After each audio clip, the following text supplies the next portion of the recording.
পারমাণবিক অস্ত্রের দিক থেকে কি বিপ্লব ঘটাতে চলেছে রাশিয়া? হঠাৎ অত্যাধুনিক অস্ত্রের মজুদ বৃদ্ধির দিকে মনোযোগ কেন দিল রাশিয়া? এটা কি যুক্তরাষ্ট্রের জন্য হুমকি হতে চলেছে? কারণ ক্রেমলিন জানিয়েছে রাশিয়া তাদের পারমাণবিক ট্রায়াড আরও আধুনিক করার পরিকল্পনা করে ফেলেছে। এরই মধ্যে রুশ প্রেসিডেন্ট ভ্লাদিমির পুতিনের টেবিলে এ বিষয়ে একটি ফাইলও পাঠিয়েছে দেশটির প্রতিরক্ষা মন্ত্রণালয়। এদিকে পারমাণবিক অস্ত্র নিয়ে যুক্তরাষ্ট্র শুরু করেছে তোড়জোড়। প্রশ্ন হলো, দুই পরাশক্তির মাঝে আগামী কিছুদিন মধ্যেই কি বড় কোনো ঘটনা ঘটতে চলেছে?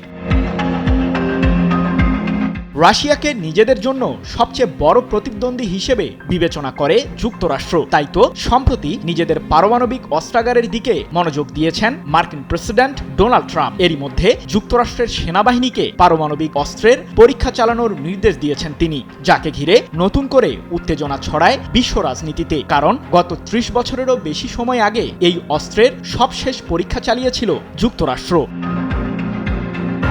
উত্তর কোরিয়ায় কেবল একমাত্র দেশ নয় যারা পারমাণবিক অস্ত্রের পরীক্ষা চালাচ্ছে, এমনটি জানিয়ে মার্কিন প্রেসিডেন্ট ট্রাম্প বলেন, রাশিয়া ও চীনও এই অস্ত্রের পরীক্ষা চালাচ্ছে। যুক্তরাষ্ট্রই একমাত্র দেশ যারা পারমাণবিক অস্ত্রের পরীক্ষা চালাচ্ছে না। ট্রাম্প জোর দিয়ে বলেন যে বিশ্বকে ১৫০ বার উড়িয়ে দেওয়ার জন্য আমাদের কাছে পর্যাপ্ত পারমাণবিক অস্ত্র রয়েছে।